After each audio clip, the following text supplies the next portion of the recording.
Todo acto académico es también un acto solemne. Después de haber celebrado la Eucaristía, plenos de gracia de Dios en nuestra vida, ahora vamos a disponer también nuestra inteligencia y nuestro corazón para escuchar, ¿no? Escuchar pues los razonamientos de la fe. Y en primer lugar, pues un saludo, por supuesto, a todos los profesores de la facultad, a todos los alumnos aquí presentes, que siempre nos acogen, ¿no? Pues en este lugar tan especial para nosotros, no solo para el convento de San Esteban, sino también para toda la provincia de Hispania y, como no, también para la Orden de Predicadores. Y sin más, pues voy a dar la palabra al profesor Ricardo de Luis, que va a proceder a la lectura de la memoria del año académico 2022-2023. Facultad de Teología San Esteban de Salamanca, memoria académica del curso 2002-2023. El curso académico 2022-2023 fue inaugurado oficialmente en la Facultad de Teología San Esteban y en las instituciones vinculadas a la misma, entre otras la Escuela de Teología San Esteban y la Escuela de Teología en Internet Santo Tomás de Aquino, el martes día 8 de noviembre del 2022, con la Misa del Espíritu Santo, celebrada en la capilla de Nuestra Señora de la Asunción Sotomayor, presidida por Fray Manuel Ángel Martínez Juan, presidente de esta facultad, y concelebrada por algunos profesores y con la participación de alumnos de la misma. A continuación tuvo lugar un acto académico en el aula magna, que se hizo coincidir con el comienzo de las conversaciones de San Esteban. El acto consistió en una conferencia pronunciada por don Alfonso Fernández Mañueco, presidente de la Junta de Castilla y León, quien disertó sobre el diálogo en la vida política y social. Al acto acudió numeroso público, además de los alumnos de las instituciones de la facultad. Primero, Pontificia Facultad de Teología de San Esteban, ciclos de licenciatura y doctorado. Cursos impartidos. La Pontificia Facultad de Teología San Esteban desarrolló un nuevo curso del bienio de licenciatura y de doctorado, que incluía 12 cursos ordinarios y un seminario en los que participaron 7 alumnos de licenciatura y 3 de doctorado. Algunos profesores de la Facultad de San Esteban también impartieron clases en otros centros, como en la Universidad Pontificia de Salamanca. Asimismo, participaron en distintos congresos y jornadas teológicas de ámbito nacional e internacional, como fueron las jornadas de profesores de Teología Fundamental. Fiesta de Santo Tomás de Aquino. El lunes día 6 de febrero del 2023 conmemoramos la fiesta de Santo Tomás de Aquino. Los actos comenzaron a las 19 horas de la tarde con la celebración de la Eucaristía en la capilla de Sotomayor, presidida por Fray Manuel Ángel Martínez Juan, presidente de la facultad, quien recordó que el día 28 de enero del 2023 se inició el triple jubileo de Santo Tomás de Aquino, canonización el 18 de julio de 1323, muerte el 7 de marzo de 1274 y nacimiento en 1225, que durará 2 años y se clausurará el 28 de enero del 2025. En la homilía se centró en la pasión por Dios que experimentó el aquinate desde su infancia y que le movió a poner todo su ser a tratar de comprender mejor su misterio y hablar de Dios a los demás a través de sus escritos.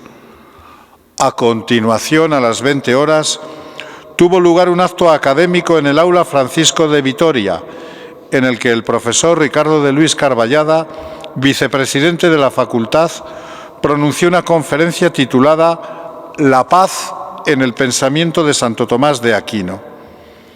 Seguidamente se compartió un vino español. Breve ciclo de conferencias para conmemorar el 5º centenario de la muerte de Fray Diego de Deza, 1523-2023.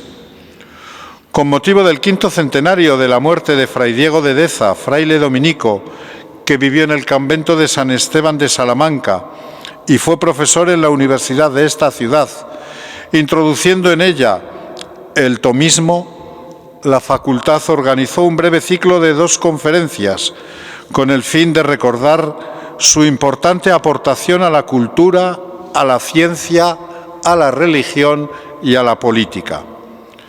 La primera conferencia, pronunciada por el profesor Ricardo de Luis Carballada el día 21 de marzo del 2023 a las 20 horas en el aula magna de la facultad, versó sobre Deza, el obispo bueno, perfiles biográficos. Y la segunda, pronunciada al día siguiente a la misma hora y en el mismo lugar, corrió a cargo de la profesora Ana María Carabias y llevó por título La universidad en la que Deza enseñó. A lo largo del curso presentaron y defendieron brillantemente sus respectivas memorias de licenciatura en teología 2 alumnos. Juan Manuel Andrada, el viernes día 30 de junio del 2023 a las 10 horas, con el título Los aportes de Juan de Santo Tomás a la teología de los dones del Espíritu Santo.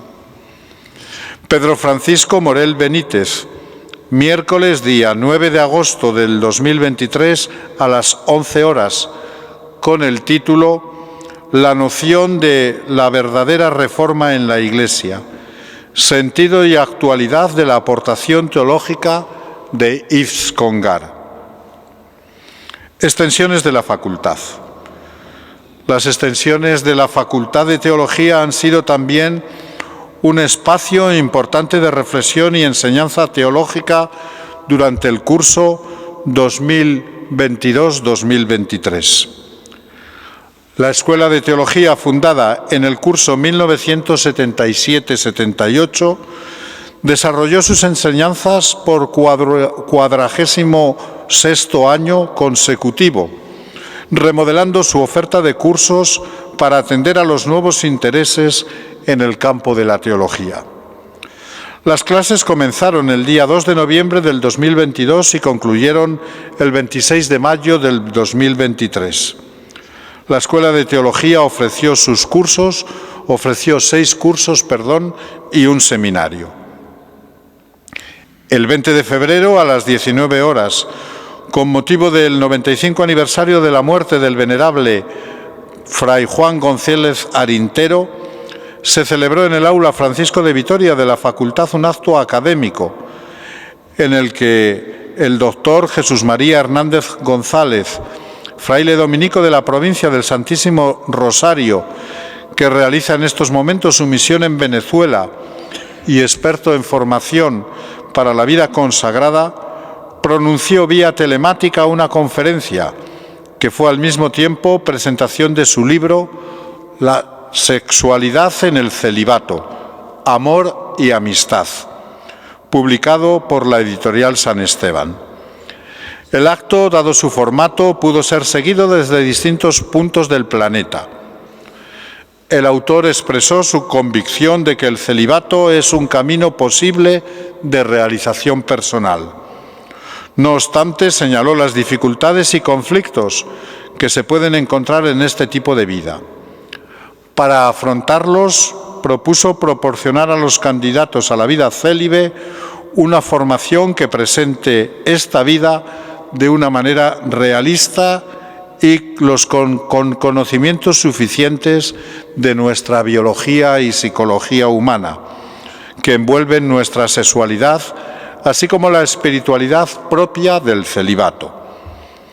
Después del acto, los participantes tuvieron la oportunidad de visitar la celda donde vivió y murió el padre Arintero. Este acto estuvo organizado por la Editorial San Esteban y por la Escuela de Teología.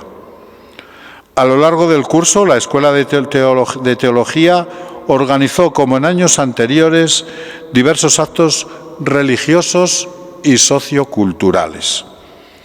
Y en este nuevo curso que comenzamos, estamos y queremos expresar nuestra alegría por la incorporación de 6 religiosas siervas de María que vienen como alumnas a la Escuela de Teología.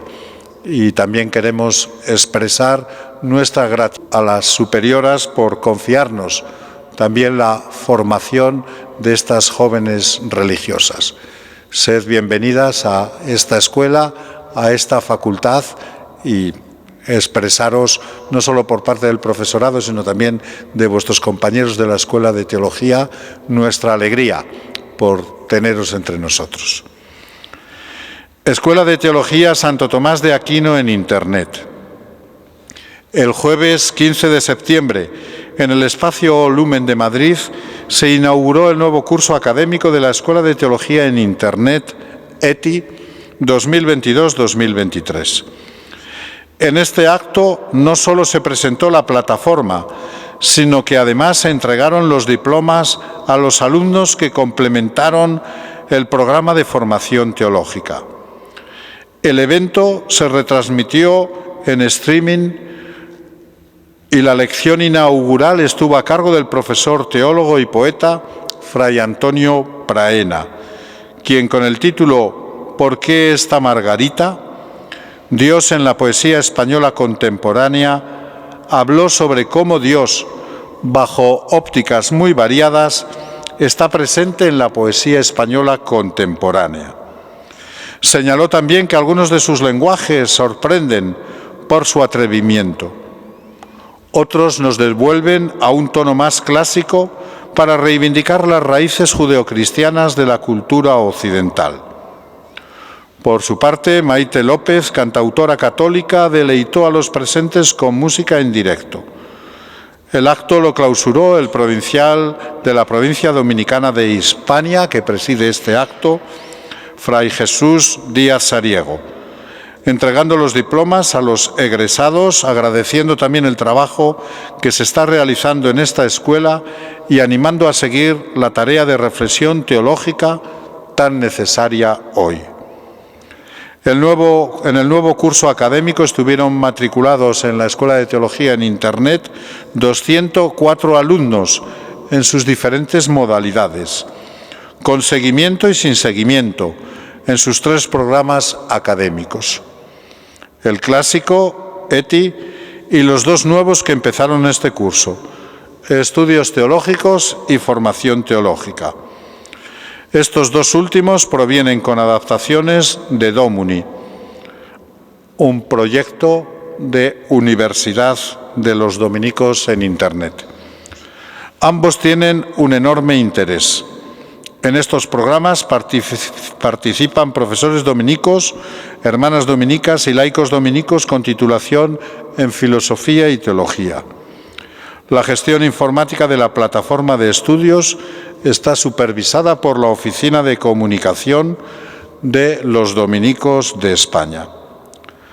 La escuela es internacional y en ella participan estudiantes pertenecientes a todo el mundo hispano, desde los Estados Unidos hasta Chile, y de Europa, Portugal, Francia, Inglaterra, Suecia, y en España, en casi todas las regiones de su geografía.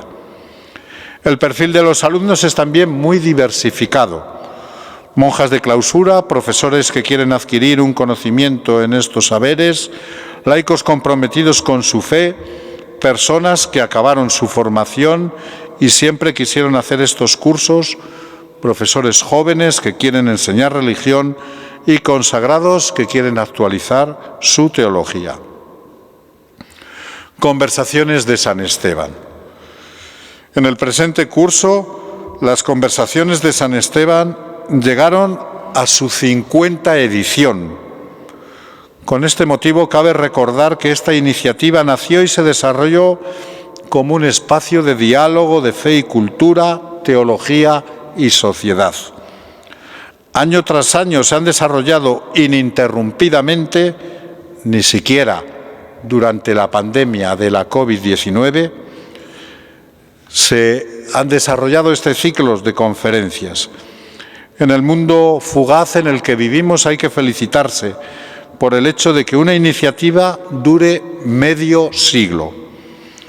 Este curso han versado sobre el tema del diálogo como actitud fundamental en la vida personal y social. Se ha reflexionado y dialogado desde diversas perspectivas: la política, la pandemia, las relaciones médico-paciente, el diálogo intergeneracional, las posibles distorsiones del diálogo, la filosofía dialógica de Martin Buber, el ámbito de la educación, las relaciones interpersonales, el arte, y desde la perspectiva del diálogo con Dios y en la Iglesia. El interés de este ciclo de conversaciones quedó nuevamente patente por el elevado número de personas que martes tras martes asistieron a las mismas. Ya les anuncio que para este curso 2023-2024 las conversaciones llevarán por título Cambios necesarios para una sociedad en transformación. Biblioteca.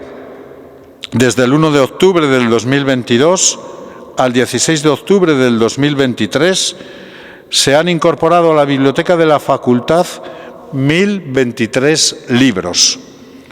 Durante el mismo periodo el número de préstamos ha sido de 627. En la biblioteca hay hasta esta fecha la cantidad de 172.003 volúmenes catalogados. 172.003 volúmenes catalogados. La biblioteca cuenta además con 2.513 títulos de revistas, de las cuales se reciben en la actualidad unas 353 por suscripción o canje con las revistas de la facultad y de la provincia: Ciencia Atomista, Vida Sobrenatural, Estudios Filosóficos. Cuenta asimismo con 867 tesis y tesinas y unos 50.000 libros sin catalogar. Se han catalogado también hasta la fecha los títulos de unos 446.938 artículos de revistas y unos 47.148 artículos de colaboración. La biblioteca está accesible al público en general, a todos los que quieran servirse de ella, así como su sala de lectura.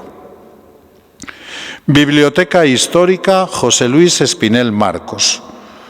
Durante el curso 22.023, la Biblioteca Histórica ha recibido para su catalogación una colección de 44 tomos de revistas de arte y cultura en gran formato, que pertenecieron en su día a la Casa de la Felguera, Asturias, y 17 volúmenes de ediciones de colecciones enviadas desde Madrid, ambas del siglo XIX.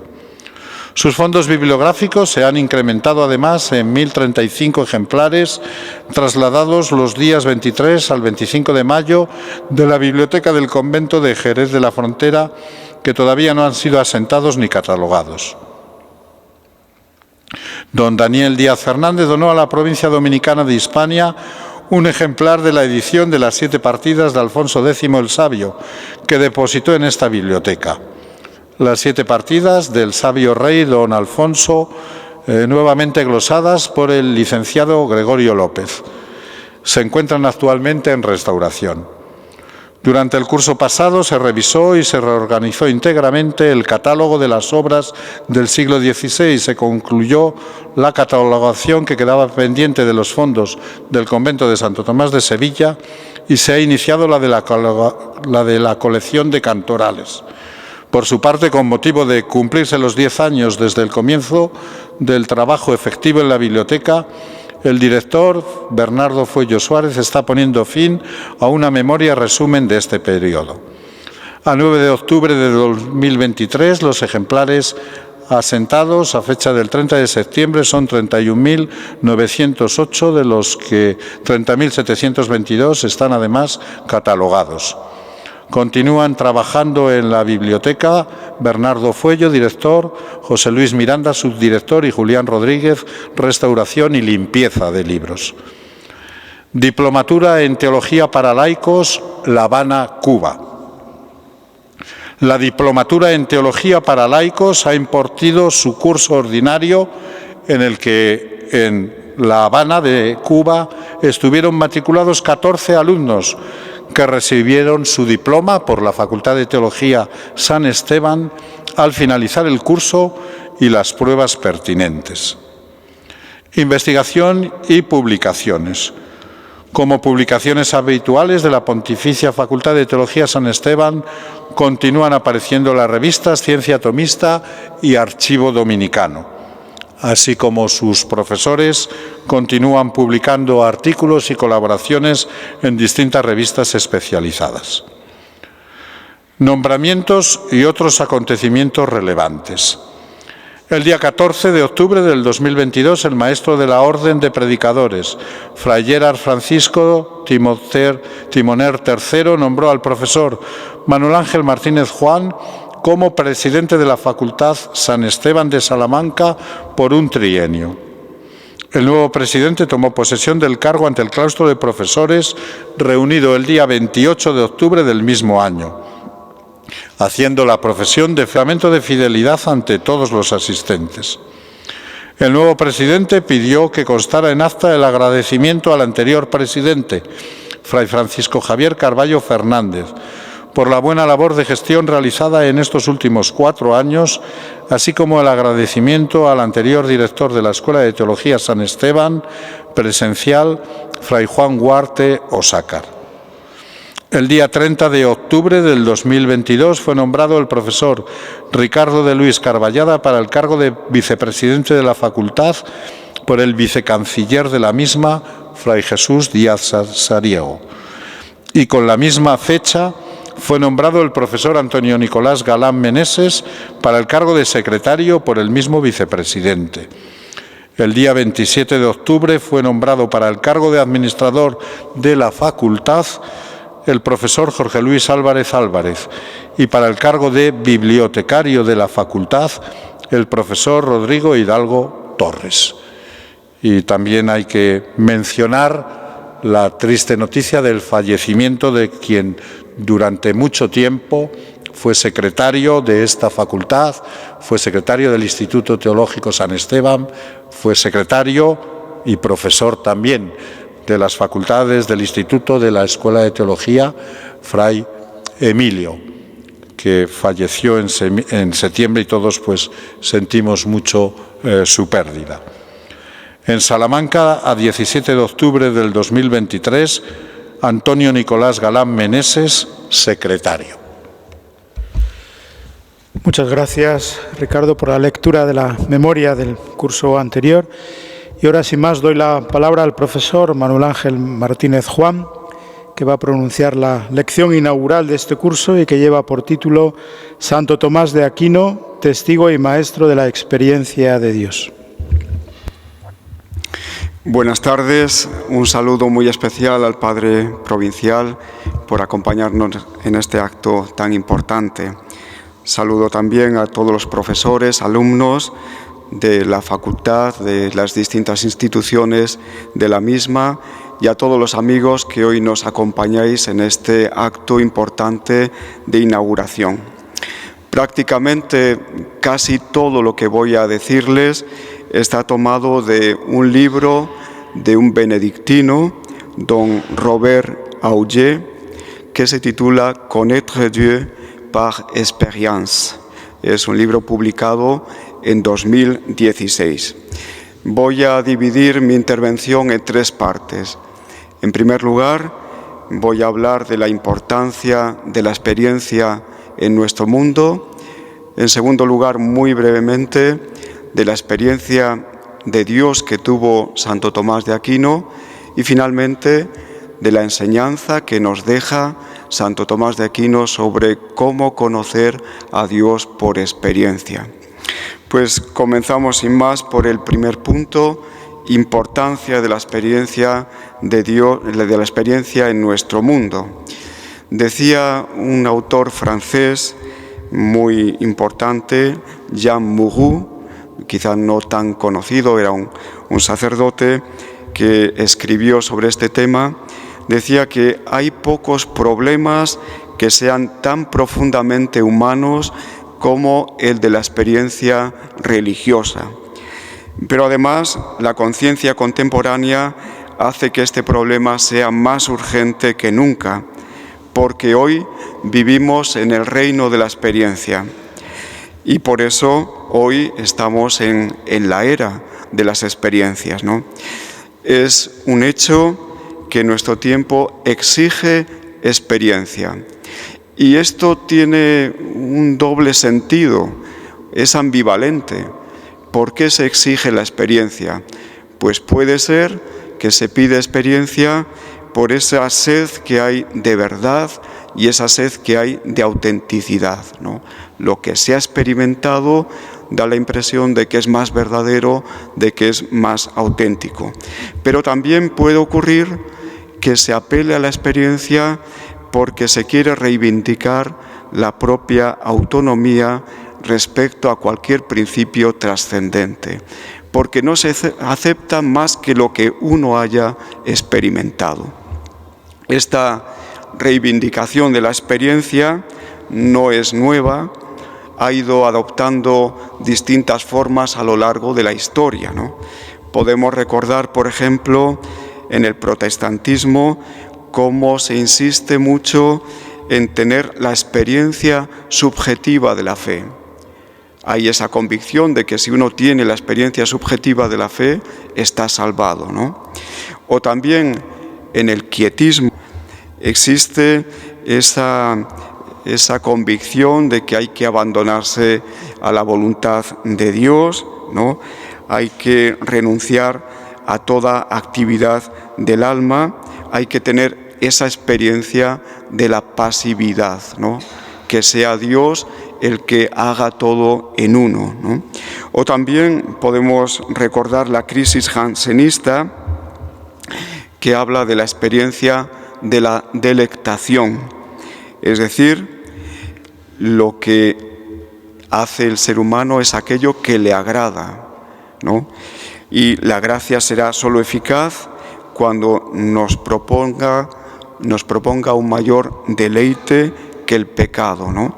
Y esto, dicen los jansenistas, no depende de nuestra libertad, sino depende del libre arbitrio de Dios, ¿no? Con lo cual la libertad humana quedaría anulada.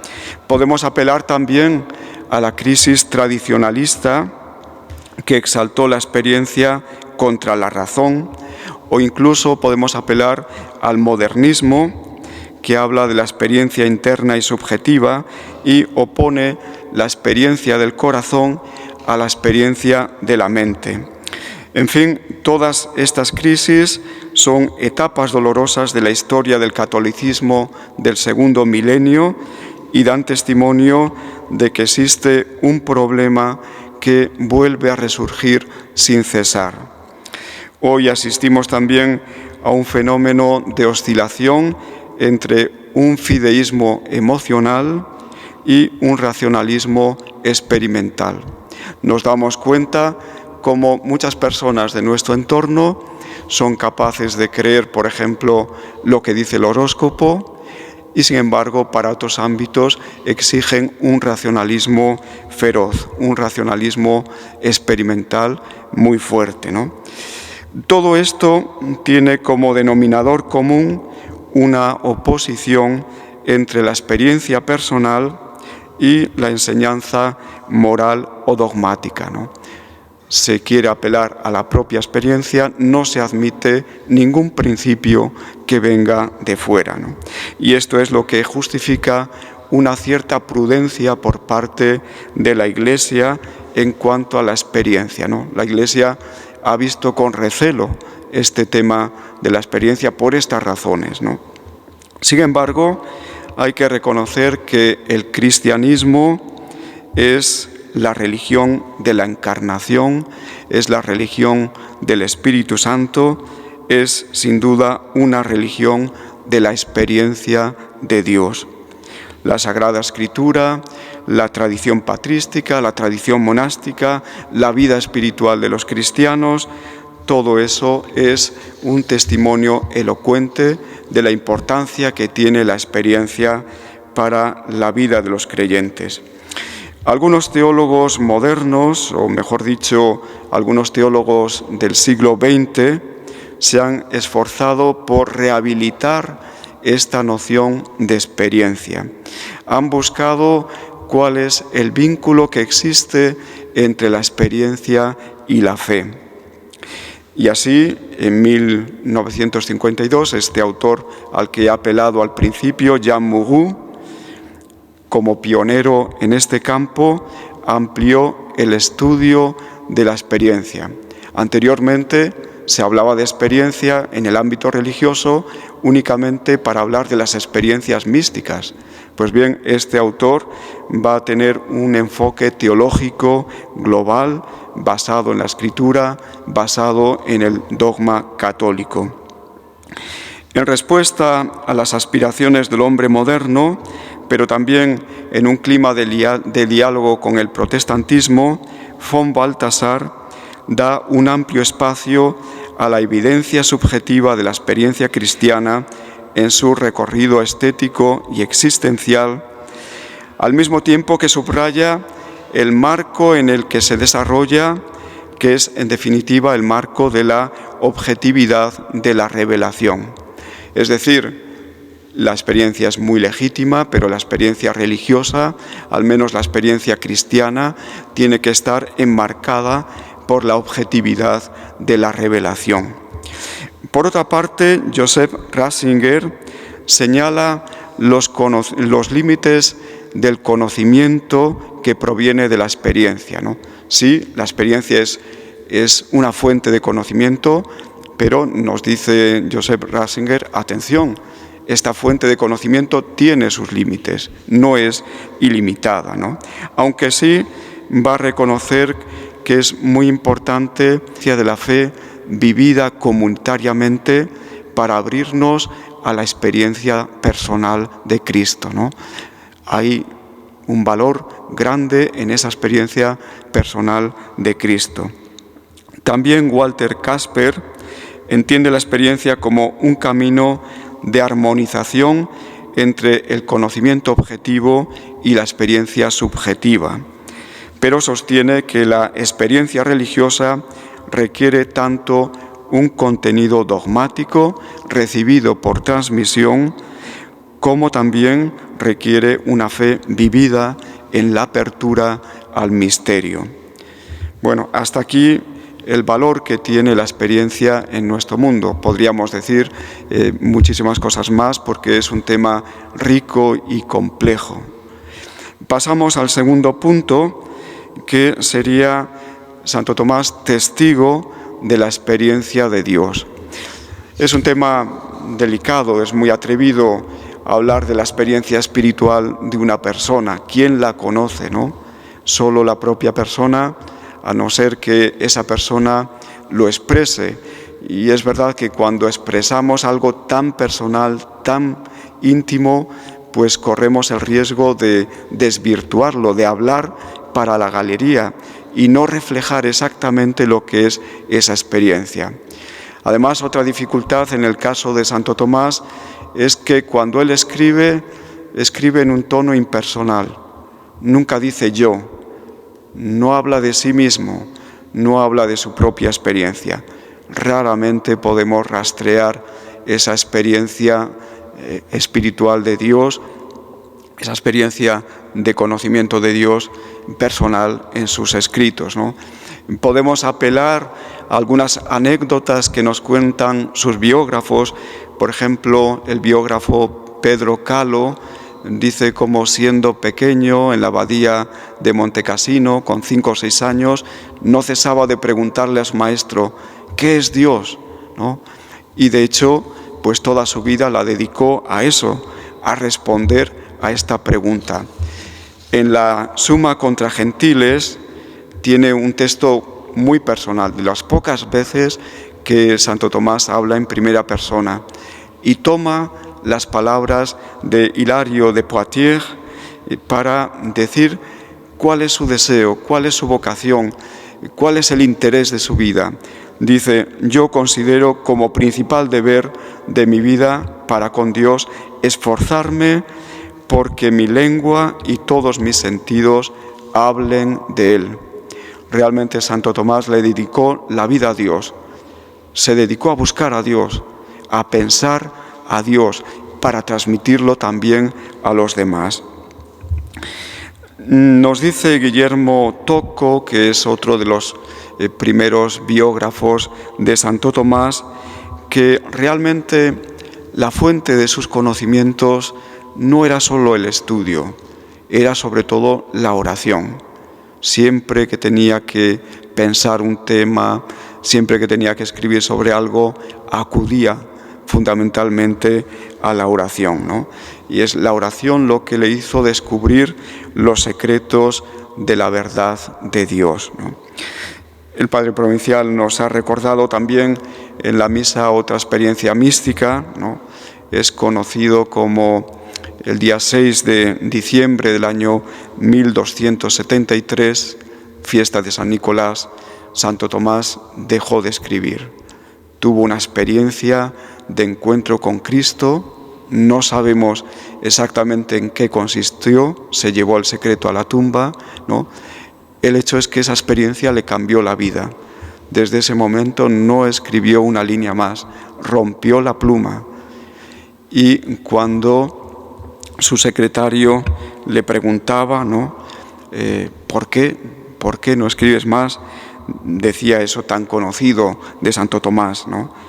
Todo esto que escribí es paja comparado con lo que Dios me mostró, ¿no? Como digo, ¿qué le mostró? No sabemos. Se llevó el secreto a la tumba, ¿no? Y a partir de ese momento su salud comenzó a deteriorarse muy rápidamente, ¿no? No obstante, aunque se encontraba mal, el Papa le pidió que fuera al concilio de Lyon y allí fue, ¿no? Intentó ir, pero tuvo que pararse cerca de la abadía de Fossanova, en el castillo de una de sus sobrinas, Francesca, que le acogió muy bien en su casa, pero consideró que no era bueno morir fuera de un convento o de un monasterio, y monasterio de Fossanova, donde murió. Y ahí sí es donde en la última comunión dice esa oración tan personal que nos recordó el Padre Provincial en la Eucaristía, ¿no? Podemos recordar también pues todas sus oraciones en forma poética, inspiradas sin duda por sus experiencias místicas ante el Santísimo Sacramento, ¿no? Muchas de estas oraciones, himnos, están recogidos por la liturgia de las horas, ¿no? El conocimiento experimental de Dios es cuando habla de las misiones de las personas divinas, es decir, cuando habla de cómo Dios Padre envía al corazón de los creyentes a su Hijo y a su Espíritu. Los envía de forma invisible, ¿no?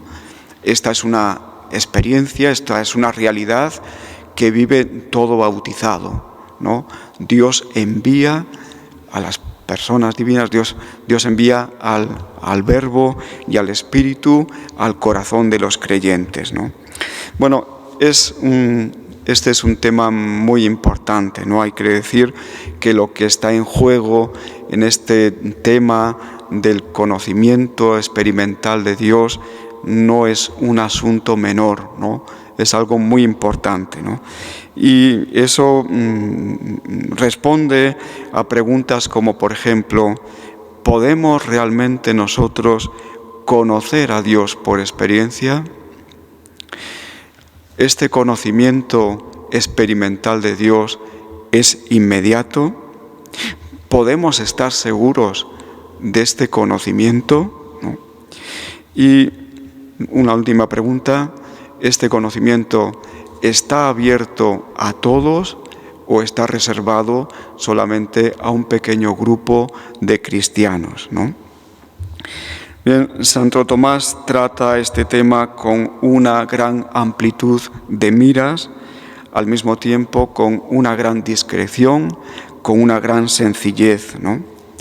Su reflexión es una invitación a entrar en el misterio de Dios que se revela no solamente en la palabra escrita en la Biblia, sino también en el corazón de cada ser humano. Podemos conocer a Dios porque Dios está en nosotros, porque Dios se revela en nosotros, porque Dios se hace presente en nosotros. Eso produce un conocimiento, ¿no? El conocimiento experimental es fundamentalmente para Santo Tomás una percepción de una presencia activa en nosotros. En este caso es la percepción de la presencia activa de Dios en nosotros, ¿no? Dios está actuando, ¿no? Es captar esa acción de Dios en nosotros. Primero su presencia y también su acción. Podemos preguntarnos ahora, ¿cuál es la fuente de este conocimiento de Dios por experiencia? ¿Cuál es la fuente, no? Y habría que responder que en este conocimiento Dios es el que tiene la iniciativa, ¿no? Yo no puedo tener experiencia de Dios si Dios no toma la delantera, si Dios no toma la iniciativa. Dios se ofrece para ser percibido experimentalmente por nosotros y lo hace a través de su presencia activa en nosotros. Dios está presente en el corazón de los creyentes, pero no de forma inerte, no de forma inactiva, no haciendo nada, sino haciendo algo, siempre haciendo algo, ¿no? Este conocimiento se adquiere por la gracia, ¿no? Dios habita en nosotros por la gracia de una manera nueva. Es cierto, Dios habita en el corazón de todos los hombres, pero si no hay una respuesta a su gracia, esa presencia no salva, esa presencia no crea comunicación entre Dios y el creyente.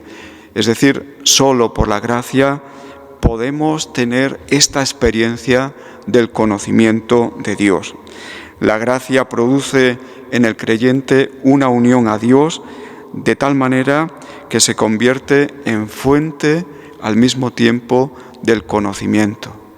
Dios se hace presente por la gracia y eso nos lleva a conocerlo, ¿no? Por la gracia Dios habita en el Espíritu y el Espíritu se adhiere a Dios mismo por el amor de la caridad. Radicalmente asimilada a Dios, presente y actuando en ella, el alma participa de su vida íntima de conocimiento y de amor, ¿no? Participa nada menos que de la vida íntima de Dios, participa de su conocimiento, participa de su amor. Así, cada acto de fe, iluminado por los dones del Espíritu Santo, es una actualización de la presencia de la gracia y suscita un conocimiento experimental de Dios, ¿no? Dios, donde se hace presente, se hace conocer. Esta vida teologal reposa sobre el fundamento de la caridad que une el alma a Dios sin intermediarios. La une de forma inmediata. Bueno, hay que decir que no es tan inmediata, siempre hay una mediatización de algo, ¿no? Pero diríamos que la caridad es lo que más nos une a Dios y también lo que más nos hace conocer a Dios, ¿no? Diríamos también que la fe es la que nos propone a Dios como objeto de nuestro amor, pero es el amor el que va más allá y el amor no se mide por conceptos, el amor se mide por la realidad divina misma. En este carácter de inmediatez, la caridad asegura la captación concreta y viva de la realidad divina. Es decir, quien experimenta la caridad, experimenta a Dios, conoce a Dios por experiencia, lo conoce mejor que nadie, mejor que el que formula conceptos sobre Dios. Este impulso afectivo, sin embargo, necesita ser iluminado por una luz que le sea homogénea y no conceptual como la de la fe. Necesita el don de sabiduría que asegura al alma un juicio rectificado basado en la misma sabiduría divina, según un modo de connaturalidad y simpatía con Dios. Es decir, la caridad crea entre Dios y nosotros una simpatía, crea una connaturalidad, una relación de connaturalidad. Conocemos a Dios por connaturalidad, porque hay una simpatía con Él, hay una cierta empatía grande con Él.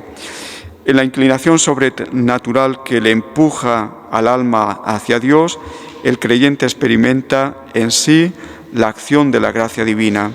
Su presencia se le impone de manera tan irrefutable como lo sensible se impone al sentido que lo recibe.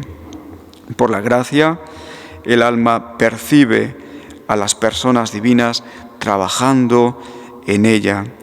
Cada misión invisible es la oportunidad de un conocimiento experimental y actual de la persona divina.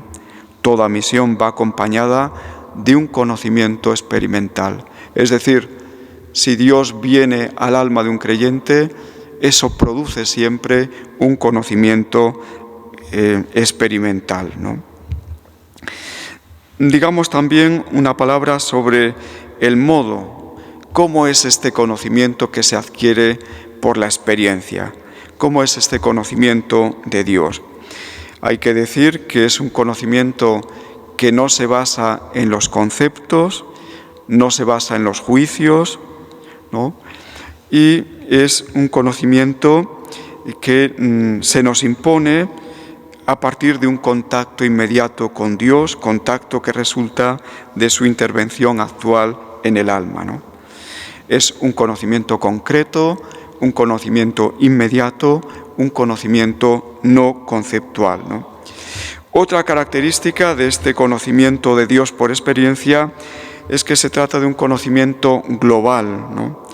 Global significa que involucra a todas las facultades del sujeto humano, no solamente la inteligencia, sino también la voluntad e incluso también la sensibilidad. Abarca todo lo que somos, ¿no?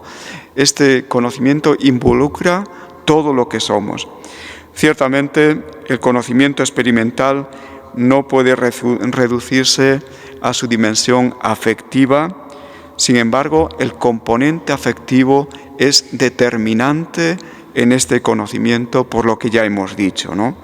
Porque el amor establece un contacto inmediato entre el alma y Dios. En el orden de las realidades naturales, vemos también cómo la amistad crea empatía entre dos seres y anima a cada uno de ellos a alegrarse con las alegrías del otro o a entristecerse con las tristezas del otro, ¿no? También en ese mismo orden natural vemos como una madre conoce mejor a su hijo que nadie porque lo ama, ¿no? Bien, pues algo parecido ocurre en el orden sobrenatural. La caridad, la amistad divina, alcanza la intimidad por la connaturalidad del alma con Dios, ¿no? Hay una relación de connaturalidad que nos lleva a esa penetración del misterio de Dios, ¿no? Y lo hace mejor que cualquier otra realidad, ¿no? A partir de entonces, la afectividad actúa en dos niveles en el conocimiento experimental, como fuente de dicho conocimiento, a través del contacto y la inclinación amorosa hacia Dios, con deleitación que se relaciona con la parte afectiva del alma, ¿no? Tomás llega incluso a decir que el conocimiento que no va acompañado de amor no puede ciertamente calificarse de experimental, ¿no? Sin embargo, el conocimiento experimental, en su estructura esencial, escapa a la alternativa de lo cognitivo o de lo afectivo, ¿no? Sino que abarca todo lo que somos, abarca todo nuestro ser. El verdadero conocimiento, en el que la afectividad tiene un papel determinante, sigue siendo, sin embargo, un conocimiento especial, ¿no? Caracterizado por una inmediatez que resulta de la unión más íntima con el objeto divino. Habría que preguntarse también si este conocimiento es consciente.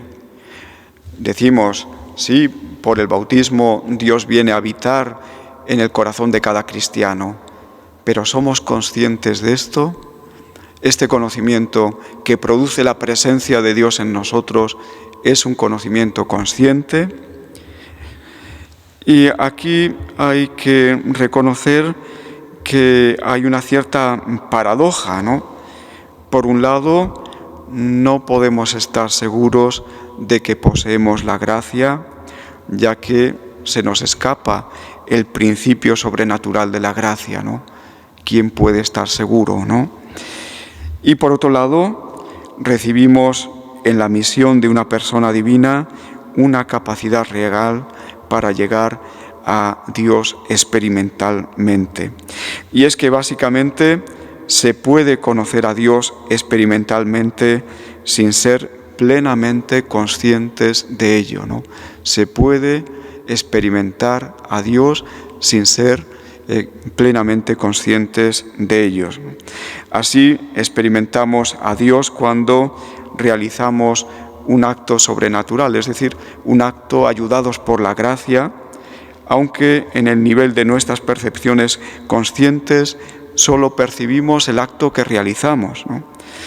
Aquí vemos la diferencia entre la concepción de Santo Tomás respecto de la experiencia de Dios y la concepción moderna, ¿no?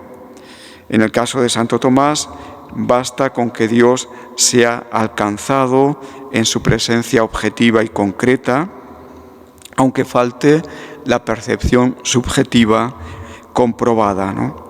En cambio, en la mentalidad moderna, la experiencia se mide por la intensidad de esa misma experiencia, ¿no?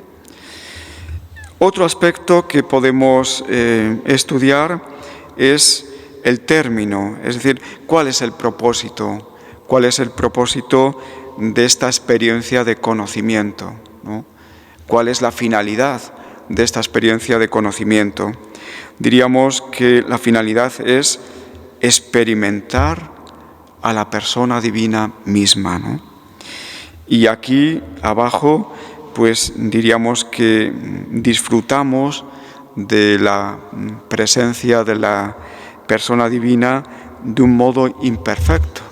Hay que esperar al mundo futuro para que podamos tener esa experiencia plena de Dios y podamos conocerle por experiencia de una forma plena, ¿no?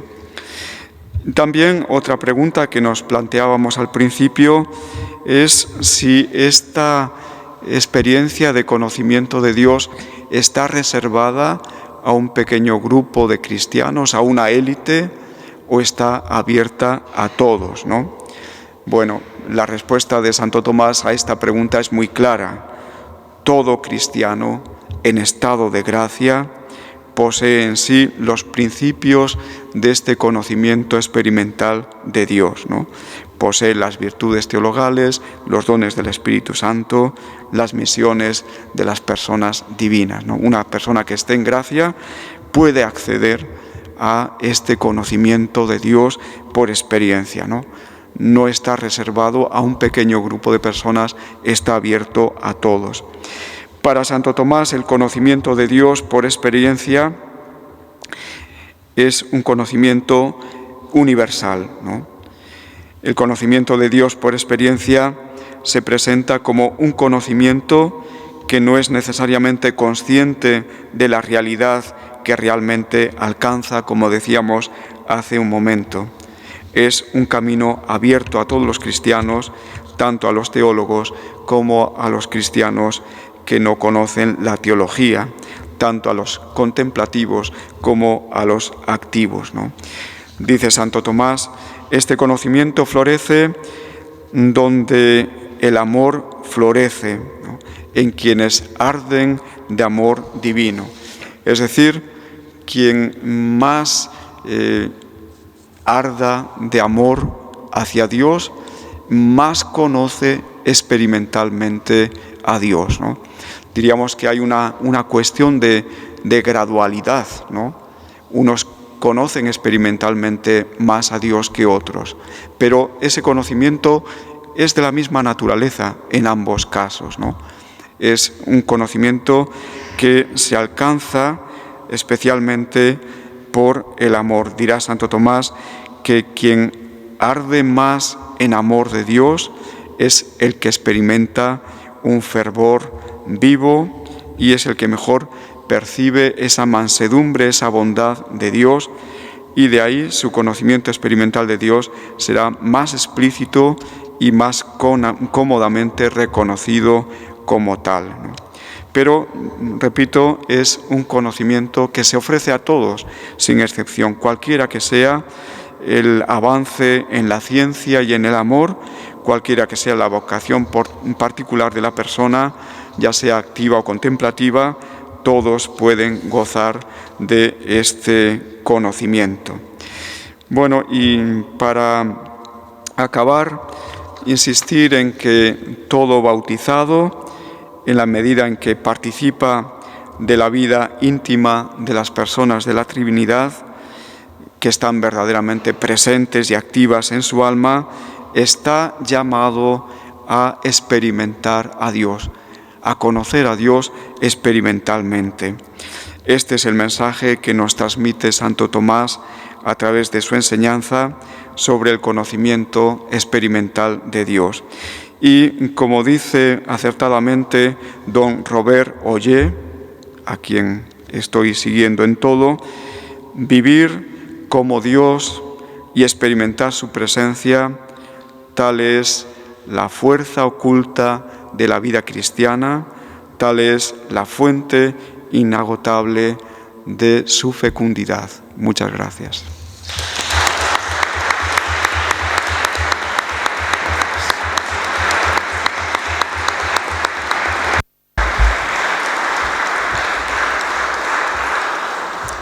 Agradecemos al profesor Manuel Ángel su magnífica lección inaugural en este curso, haciendo homenaje a Santo Tomás y también a todos nosotros, ¿no?, poniéndonos a Santo Tomás como maestro de la experiencia de Dios. Gracias por enriquecer ese concepto en la figura de Santo Tomás y por, sin duda alguna, pues animarnos y alentarnos a seguir persiguiendo ese conocimiento de Dios. Y ya para terminar, sí quisiera expresar algunas palabras de agradecimiento. Yo diría, en primer lugar, pues a los profesores de la facultad, ¿no?, y al convento de San Esteban, que aloja la facultad de teología, ¿no?, porque, de un modo callado, en el día a día son los que también alientan no solo la facultad en sí misma, sino también sus extensiones, ¿no? Y yo creo que siguen siendo o haciendo memoria de lo que es nuestra mejor tradición teológica en este lugar, ¿no? Ricardo hacía mención en la memoria académica del jubileo de Santo Tomás, ¿no? Estamos en estos 2 años, ¿no?, que nos hemos dado, que la Orden y la Iglesia nos ha dado para seguir celebrando este jubileo de Santo Tomás, y momentos habrá todavía en los que podremos seguir celebrando, ¿no?, este año jubilar, ¿no?, que en realidad son 2 años, ¿no? Pero ya para terminar, sí quisiera recordar o al menos llamar la atención de otra celebración importante que nos viene, de otro centenario, ¿no?, importante que nos viene, el 5º centenario de la fundación de la Escuela de Salamanca que celebraremos en el año 2026, ¿no? Los especialistas están de acuerdo en que se toma como referencia pues el momento en el que Francisco de Vitoria inicia su docencia, ¿no? Ese es un poquito el criterio que los especialistas toman, ¿no? Yo sé por los ecos que me han llegado, pero habrá que hacerlo más institucional. La Universidad de Salamanca pues tiene interés en preparar bien este evento y también en contar, por supuesto, con nosotros, ¿no? Y desde la propia facultad, pues los profesores, el claustro de profesores, también con vosotros como alumnos, pues seguramente pues irán pensando también algo al respecto, ¿no? Como sabéis, la Escuela de Salamanca se inicia en el siglo XVI con Francisco de Vitoria, fraile de este convento, en 1526, y luego le seguirían otros frailes eminentes, también de este mismo convento, ¿no? Y en estos primeros años de la escuela, hasta 1576, con la figura de Mancio, la mayoría de los catedráticos son dominicos del convento de San Esteban, ¿no? Bueno, pues en esta primera etapa se da de manera plena el espíritu original que le diera Francisco de Vitoria, ¿no? Un espíritu profundamente humanista, basado en las fuentes de la Sagrada Escritura y en el pensamiento de Santo Tomás, ¿no? Hay quien dice que la Escuela de Salamanca, especialmente en este primer momento, desde Francisco de Vitoria, pues humaniza a Santo Tomás, es decir, sabe sacar el mejor jugo del pensamiento de Santo Tomás para hacerlo actual en el siglo XVI, en las problemáticas pues, que en este siglo concurrían, ¿no? Por eso la Escuela de Salamanca es primaria y originariamente una escuela teológica, es decir, un movimiento, un grupo de personas que son ante todo teólogos de profesión, los cuales dedican su actividad científica esencialmente al estudio y la docencia de la teología. Y ello no obsta para el trabajo interdisciplinar con otras escuelas u otras ciencias, como así nos enseñaron los teólogos del siglo XVI, afincados aquí en Salamanca y su universidad, ¿no? Bueno, pues con este motivo la Facultad de San Esteban, todos nosotros tenemos aquí desafíos importantes. Conforme a nuestras fuerzas y a la colaboración de la Orden, estamos intentando retomar con más fuerza este espíritu de la Escuela de Salamanca, no solo por ser uno de los momentos más florecientes de nuestra historia en este convento, sino también por su enorme actualidad. No en vano a Francisco de Vitoria la comunidad internacional lo tiene como por el fundador, ¿no?, del derecho internacional.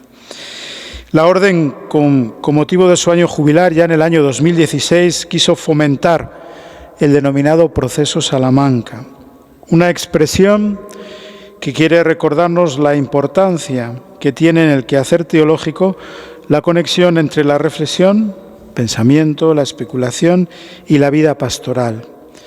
Es el esfuerzo que hicieron desde este convento eminentes teólogos en el siglo XVI, cuando buscaron respuestas teológicas a los problemas humanos generados por la conquista con los pueblos originarios de los que hoy conocemos como continente americano. Y esta sensibilidad divina y humana floreció en la Escuela de Salamanca como una de las mejores aportaciones de la Orden a la Iglesia y al mundo en su momento.